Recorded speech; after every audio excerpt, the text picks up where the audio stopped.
Hi everyone, this is Krista Moore with The Krista Moore Show. Thanks for joining us. I'm so glad that you joined in today because we have a ton of information to share with you about email marketing that I think we all can learn from. So I want to formally welcome my guest, Hank Hoffmeyer, and he is the Strategics Insight Manager at iContact. So right here in Raleigh is their headquarters, and we have the chance to have him right in our studio. So thanks for joining us today, Hank. It's great to be here. I love to be in person when I can, and I'm excited to talk about emails. Actually, the second time today that I've just discussed email in front of some folks. I think you were just at the American Underground earlier, right? Yeah, and there's about 12 or so startups or entrepreneurs that were in the audience that wanted to learn about the power of email marketing. Yeah, so that'd be a great group, you know, because they're just starting to start their business and they're trying to set it up appropriately and to follow all the rules and all that. And only 1/3 of them actually knew about or used email marketing. Really? Yes. That surprises me because the average age is what, 25? Mm-hmm. So what that tells me is that email marketing to some, especially the younger generation, might be considered as kind of on the way out, that it's dying and being replaced with more social marketing. So why don't you tell us your opinion on that? Is email marketing dead? How would you compare that to social marketing? I think every month you'll see a blog post that talks about the death of email marketing, and it's coming, just when. But email marketing's been around for such a long time, and I don't see it going anywhere. I read a great article the other day that talked about Slack and how Slack's going to kill email marketing. But the important thing to know is Slack is kind of real time. In other words, if I sent you a Slack message, you probably feel like you need to respond pretty quickly or right then and there. That's right. It's more like instant messaging. And with email, you can let that sit and reply as soon as possible. And I'll probably know that you might not reply right away. It's the difference between what they call synchronous and asynchronous, right? You know, it's interesting you say that because I like email marketing because I know that no one is seeing if I opened it or not. That I know of. Well, yeah, if you're using like an email marketing platform, we know. You know, it's kind of like if you're texting or you're social, you can see, oh, well, they're online. Or if you're on LinkedIn and you're marketing, you might say, well, they're online. Why aren't they responding to me? Right. But there's really no way to know that instant whether someone is online or not. Right. There's new sales tools that'll actually alert you when somebody opens the email, because I can send you an email, you open it, I can call you right away and be like, hey, Krista, how you doing? I didn't know there was. You'd be like, funny, I was just reading your email. So what sales tool is that? I think, I don't know, I think there's a couple of them, and Salesforce is starting to dabble and stuff like that. But there's a big one that I don't remember the name of, but it's pretty cool that you can know that. Yeah. And even with iContact, you can refresh your statistics and see who's opened your email. Yeah, that's true. So let's talk a little bit about some of the do's and don'ts when it comes to email marketing. So a lot of our viewers are business owners, sales leaders, salespeople. They're using it for business and want to make sure that they're following some of the rules. So what would you say the top 3 non-negotiable just rules are with email marketing? Right. The first term I want to use is permission-based email marketing. And it's very important, especially for sales folks or somebody maybe who owns a business and wants to grow it. The most important thing to them is leads or getting somebody to buy a product or a service, right?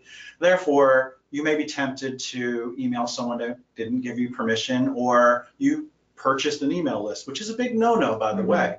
Yes, maybe here in the United States, it's not really against the law really to purchase a list and send emails to people, but it's actually going to hurt your ability long-term to have your emails delivered to the inbox. In other words, they're going to go to spam. Right away, you may get some initial sales, and the ROI is good for that list, but then you're doing damage over time. Yeah, so let's talk about that permission-based marketing, because that makes me nervous. Let me just tell you why, maybe more personally. So we have a very large email database ourselves. I got those emails somewhere along the way, like someone's card, or they heard me speak, they gave me their card, and I believe that I have permission to market to them. I didn't buy a list. Is that, how do you see that? Is that okay? Well, the first thing you want to do, especially if you have a website and you have a sign-up form, have like a checkbox to say, I want to be added to your email newsletter, if you can do that. Now, you mentioned getting a card, say, at a networking event. You might want to ask them and say, can I add you to my email newsletter list? And they're going to say yes. You really want to have that documented, so send them that first email. It should be what we call a double opt-in email. They get the email and you say, it was a pleasure meeting you. I'd love to send you further emails. Please click here if you'd like to receive those emails. And that would be the double opt-in, because with the legislation that's out there, like CAN-SPAM, enacted in 2003 here in the US, that really only deems that you need to provide a way for people to unsubscribe. Then you have CASL, which was enacted in 2014. That says you have to have explicit consent. They have to give you permission to email them. And there's some hefty fines. Now, GDPR, or the General Data Protection Regulation, which was just enacted a couple of months ago in the European Union, has fines in the millions of dollars, specifies you have to have explicit consent, and also you need to be able to provide what data you have on people, and you need to be able to delete that.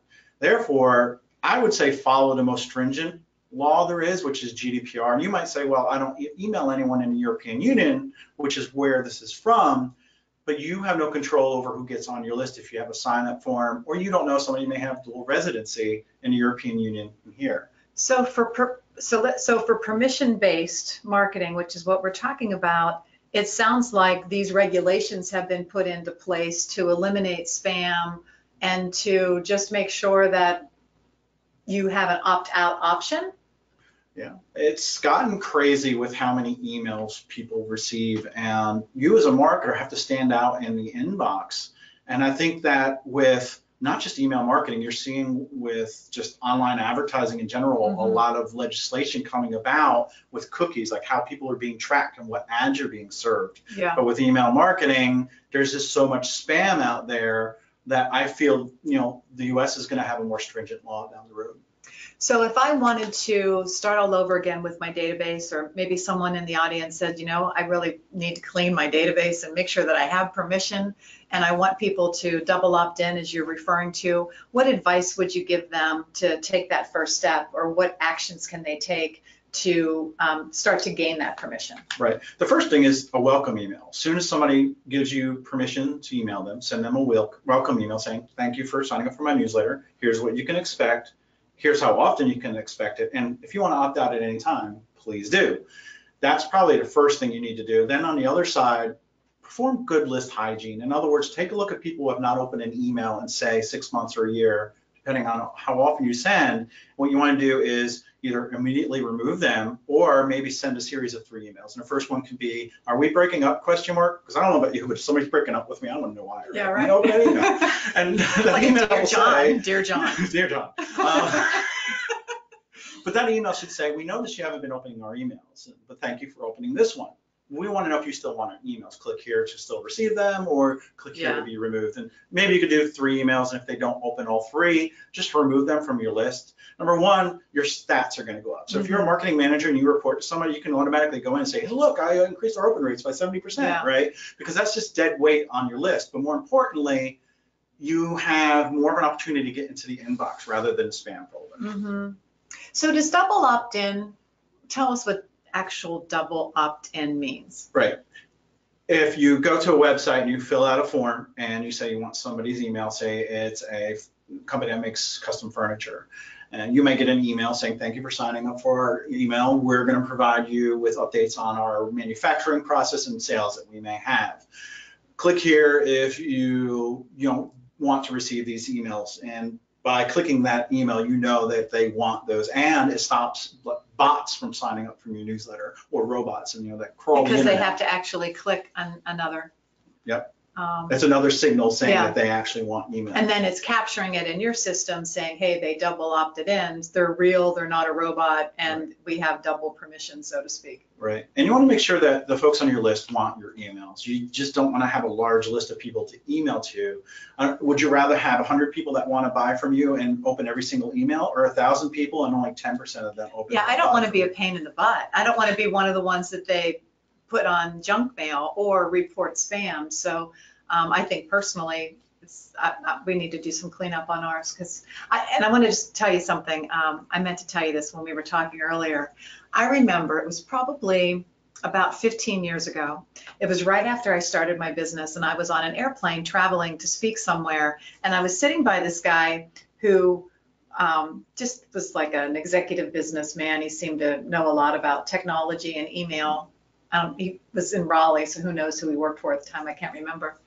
But he told me he wanted to give me some advice as a startup. And he said that the best thing that I can do is to build my database. And that was 15 years ago. So I took heed to that, and that's when we purchased Infusionsoft, which is our database management system. But now I understand what he was meaning, because then that's when people were starting to give their emails out. And he said it was like gold. If you had someone's email address and they wanted you to have it and they wanted to hear from you, that's like gold. And he was also implying that if I were to ever to sell my business, my email database, because of the type of business that we're in, potentially has a lot of value. Mm-hmm. And I'm wondering what your opinion on value of your database is. Well, maybe now it's a little bit different. It's probably more related to Bitcoin than it is gold. Yeah, probably. Digital, right? No, email marketing is, to me, still the best marketing channel.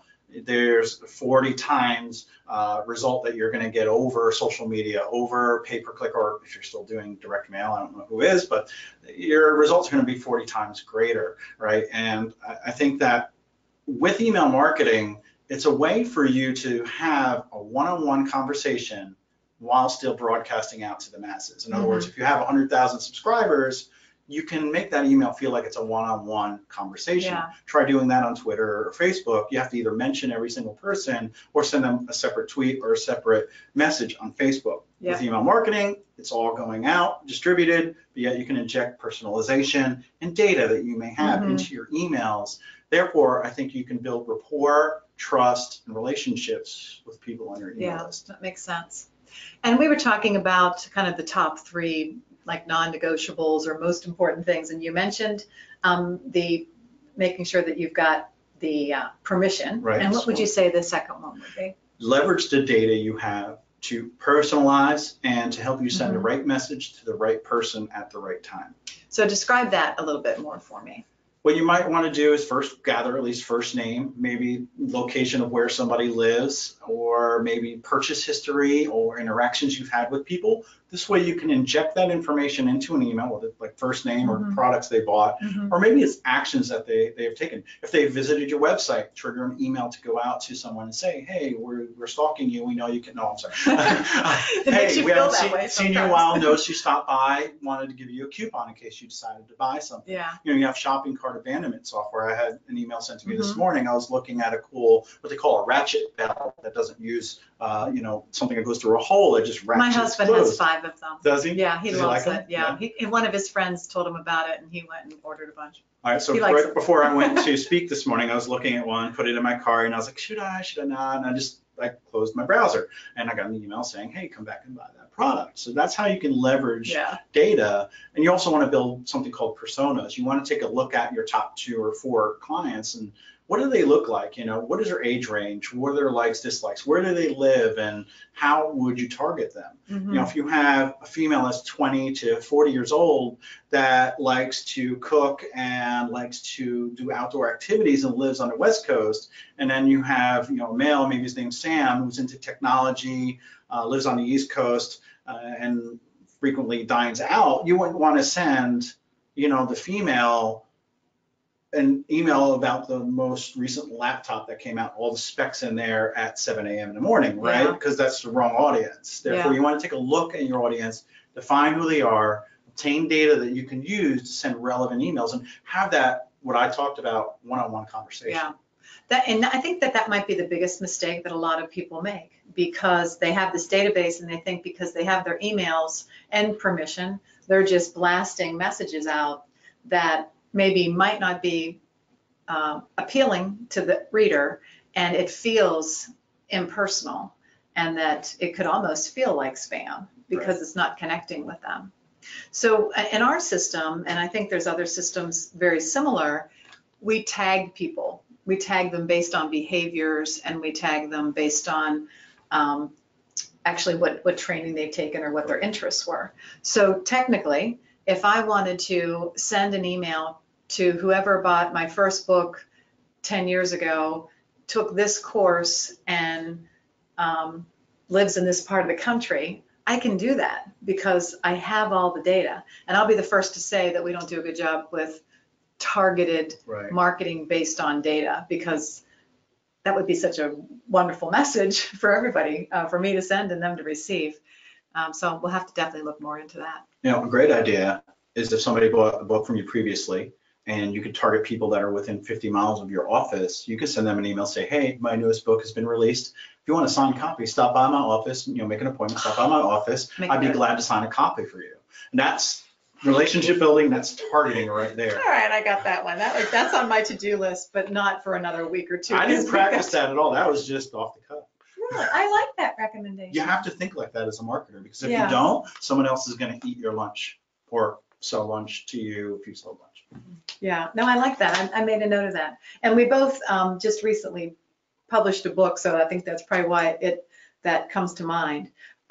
We have a lot of clients that want signed copies, but want to order them from Amazon or somewhere else, but this is a way to meet a need. And I have a link on my site that just goes through PayPal. So if somebody clicks on that link and buys it, they can put a note in there that they want a personalized copy, and if they want a message in there, Yeah. that's how I sell my personalized copies. Yeah. Well, we did have a link to get a book signed and sent off, and we're just fulfilling those orders today. But I think there's no reason why we can't have it there forever, Right. especially if they want a personalized message. Another good idea. See, I knew I was going to learn from you today. And you That's could great. take quotes from your book and put them in an image, or even just in your emails, and send those out every now and then. This way, people that haven't bought your book yet will know how awesome it is, and maybe be prompted to buy it. There you go. Thank you for that. So we were talking about the second one. What would you say the third kind of non-negotiable is, or about email marketing? Or I Right. use the term non-negotiable because it's like, must have, must do, must be aware of, or you're not using it to its full advantage. Right. I think, this is going to be like bookends, right? I'm talking about data in earlier about how you're getting your subscribers, opting them in, and using forms to get subscribers. On the other side of it, what you want to do is look at people that are not engaged with you anymore. And what you want to do is make sure you have good list hygiene. And I mentioned that in a series of email. Make sure you're cleaning your list at least every 6 months or every year. Because what you're doing is, if you keep dead weight on your email list, and a lot of people marking messages spam, or if email addresses go stale, enough of them, you're hurting your domain reputation. I like to think of it as a credit score, right? Every time you send an email, either positive or negative things happen to it. Positive would be opening it, starring it, marking it as important, forwarding it. Negatives would be bouncing, marking as spam, and ignoring it. Yeah. If for some reason there's a lot more negative chatter happening, your emails will probably start going to the spam folder more, because your credit score is low. Therefore, if you get rid of the dead weight and people that are ignoring your emails, you have only folks that really want your emails on your list. And don't worry, you can always add people back later. So I would say, number one is making sure you're opting people in right. Yeah. Number two is using the data you have to personalize and send the right message to the right time to the right person, and then perform good list hygiene. Yeah, the good list hygiene, I think, is extremely important, and probably something that also gets put on the back burner.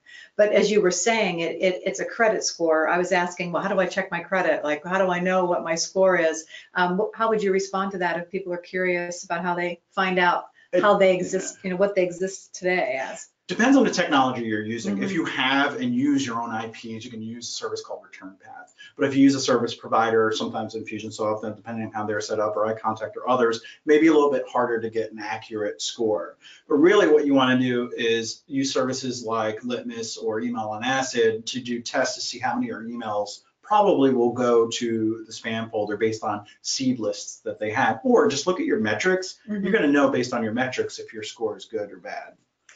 What did you say about on Acid? Email on Acid. Email on Acid. What is that exactly? They're a testing platform. Number one, they allow you to send a test email to their services, and they have all the devices that are out there, Android, iPhone, iPad. You get to see how your email is going to look on those devices. They actually physically have a wall with these devices on it and show you what it looks like. Wow. And then also they do inbox testing. In other words, if I send to people in Gmail, Yahoo, private domains, how likely is my email to go to the spam folder for those particular domains? Oh, that's good to know. All right, I'll remember that. When I think about spam in general too, I get a lot of spam. What do you recommend for those to clean up spam and get off of these lists that you don't want to be on? I would just say, make sure you use the unsubscribe link. Sometimes people don't honor that because they're not using a reputable service provider. There's a lot of machine learning going on with these platforms like Outlook. It's smart. It knows the types of messages that you're looking at and marking as spam, and maybe sending emails that are kind of similar that you may not want to the spam folder automatically. But really, that's yeah, it's just, interesting. and only sign up for things that you really want to receive, right? So I had heard, and I don't know if this is true or not, that if you unsubscribe to at the bottom of a message and they don't recognize you and you have to put your email back in, that is not legitimate. That it's someone that's actually collecting your email and it could sell that because it's a verified email. Does that make sense? Could happen, but then Mhm. again, there are inferior service providers that actually are not smart enough to autofill or Okay. bring your email address over. I've seen that in the past, and that's annoying. In the last year or two, I've seen less and less of that because these platforms have adjusted and made it to where you can do that. And then there's the whole debate of asking people why they're unsubscribing. Should you plead with them and ask them before they unsubscribe, or should you let them unsubscribe and send them one last email and ask them why they unsubscribe? For me, I think it's maybe having a link or something saying, thank you for unsubscribing. If you want to provide us with more detail, click here or something like that. Yeah, I think that's what we have when someone unsubscribes. We want to at least gather kind of the reasons, but there isn't Right. reason codes or check boxes or anything. But I don't think anybody takes the time to do that. Yeah, not really. They Yeah. just want to do it really quick. They want to get off and they get mad if their email address is not Yeah. populated. And then they close out that window and then they mark it as spam, right? There you go. So I'm familiar with some people too that also choose to have more than one email address, email box. So one's for work and one's for potential junk. Or, you know, when I go to the grocery store and they ask for my email, I've gotten smarter to say, no, I don't want to give you my email. Right. And so I'm wondering, is there any rules of engagement for having multiple emails? And I'm thinking more from the user standpoint. I do the same thing because I'm always looking at emails, looking for examples, or sometimes sign up for something that I just want to see what they're doing, and I use a Gmail address for that. And then I have my work email, and I have my professional, business email. Yeah. And I just choose where I want to consume certain things. When I contact, I tend to only use industry-related topics like email marketing, marketing automation, or social media, and have those sent there. But otherwise, if it's just latest coupon for a haircut, that's going to go to my Gmail. Yeah, that's one way to kind of keep it clean too. So I liked the idea that you shared with us about keeping your database clean and actually sending the message out, like give them 3 chances to reply and if they want to stay on it. Is there any other advice that you might give for the cleaning process, or are there some metrics that we should be looking at, like what is a good open rate, or Right. how long is it should someone be off if they haven't opened up your message and how long? Are there any kind of rules of thumb there? Well, the average open rate is going to be 20%. Now that's just average across the board. Different industries are going to have different averages, right? And then click rate's 5%. And when it comes to spam complaints, you want to have less than 1 per 1,000 recipients that you have. And that's you want to keep that very small because that's a strong signal that somebody doesn't want your emails. And bounces should be less than 1% of the database that you sent to. And those are the averages, but if anybody really wants to talk about industry specific, they can reach out to me. I'd like to talk a little bit more deeply about GDPR and what that means. I think it's an important regulation that here in the US we need to better understand because it's likely something like that is coming our way. Why don't you describe that to our viewers? In a nutshell, GDPR, General Data Protection Regulation, says that you have to have explicit opt-in. In other words, somebody has to either check a box or say, I want an email from you, not that they bought something from you or gave you a card or something like that. And then also, there's the right to be forgotten. I can email you, call you, and say, Krista, I want all my data that you have on me deleted. And you need to do that, and I believe within 72 hours. And then also, there is the fact that if I say I want all the data you have on me, tracking, the emails you sent me, all the data, you have to be able to provide that to me. For them.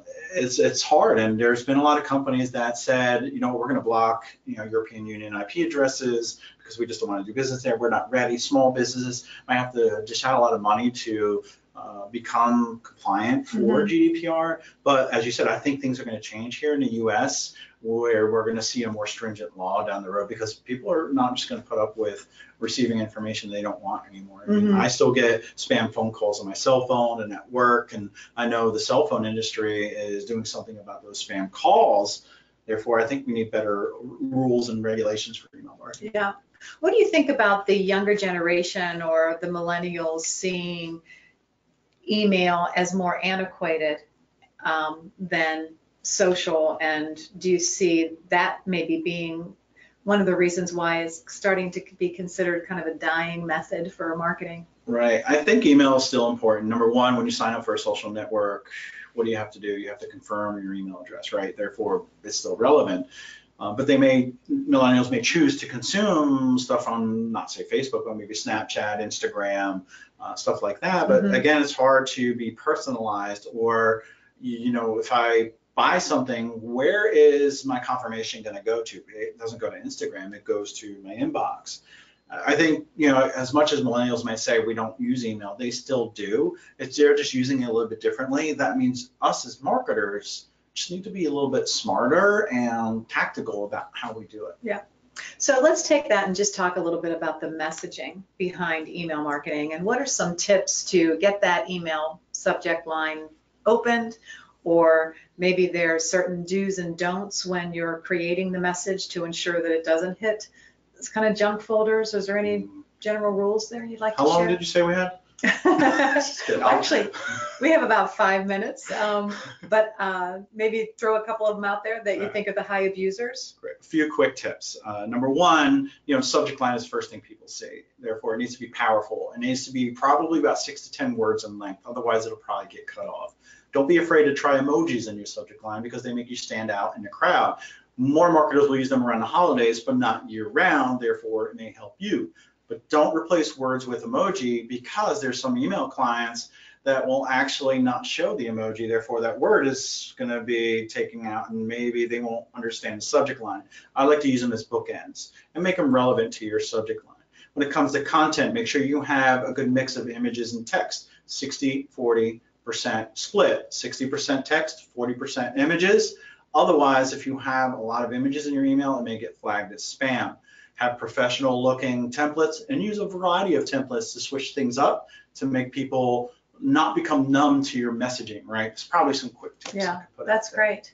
And don't you have a downloadable resource, I think, that has tips on it? Right. iContact just put together a great resource. We analyzed over 1 billion emails that were sent from our platform, and it's 501 examples of subject lines, all the good ones, all the bad ones, broken down by industry, broken down by type of message. It could be a welcome message, broadcast message. It could be for nonprofits. It can be for B2B. It's a great resource. If you want to develop a relationship with iContact, we have a lot of great free information. We have a free trial, or you can sign up for our consulting services where you can have graphic design, content written like blogs, email content, press releases, whatever you want. Those are 3 ways you can have a relationship. And also, I want to give the subject line out. You can just text Hank to 444-999. Again, text Hank to 444-999. Now, also, to be compliant, you'll be added to my email journal, where every month I send out an email of great apps I've found, books I've read, podcasts that I've listened to and thought were helpful, and any other information that I feel might help somebody that's in business do more or do better. Okay. And they would have the opportunity to opt out of that, because that's being compliant too, right? And I do a video welcome for people that sign up for my journal. Actually, and I always tell them, if you don't like it, unsubscribe. Yeah, it would be a good example of seeing like the right way to do it. Right. If you want to see how I use data, how I use automation, how I use video, and how I create email newsletters, go ahead and sign up and check it out for a couple of months, and then unsubscribe. It won't hurt my feelings at all. And don't critique my emails too much, because I'm teaching other people how to do that. It's kind of like the cobbler's son has those shoes, right? Where my emails might not be the best looking, but I always worry about the value of the content more than the visual. Yeah. And he got your cell number because you're going to text him, which is really tied into a lot of email marketing these days. Yes. Is to have that number. All right, great. Yeah, and if you want, pick up a copy of my book, The ABCs of the Customer Journey, A Beginner's Guide to Automation, Branding, and Customer Service, which I feel are the 3 crucial pillars to anyone doing business or starting a business. There you go. And we're going to exchange copies today. I'm going to give him Race to Amazing. So many of you know that this came out this week. So we've got, we'll sign each other's and be able to say goodbye. So I wanted to make sure that everybody signed up for next month's show. In the meantime, I want to share your contact information. If you can go ahead and show that screen, then you'll be able to reach out to him and connect with him in any way that you'd like. Anything you want to share there, or are those good numbers to reach you? Well, pretty much, you know, if you want to find me, Google Hank Hoffmeyer. I take up like the first 2 pages of results. There's some good information. I have a YouTube channel. I'm on Twitter. I'm on LinkedIn. The only thing I ask is if you connect with me on LinkedIn, definitely give me a custom message and let me know you heard me on the show. Otherwise, I probably will not accept that invitation because I have a steadfast rule of not accepting generic invitations. Okay, that sounds good. Also, wanted you to be aware of my guest that's going to be here on September 12th, and her name is Alice Hyman. Now, the name Hyman might be familiar to many of you that have been in sales training for a lot of years. So Miller Hyman Group was quite popular 10, 15, 20 years ago. Well, she's the daughter of the original owner of Miller Hyman. So I just met her recently. She's part of the Women Sales Pros organization, and she has a ton to share with us on sales and sales leadership. So join us on September 12th for that, and I hope you have a great week. Take care. Bye. Thank you.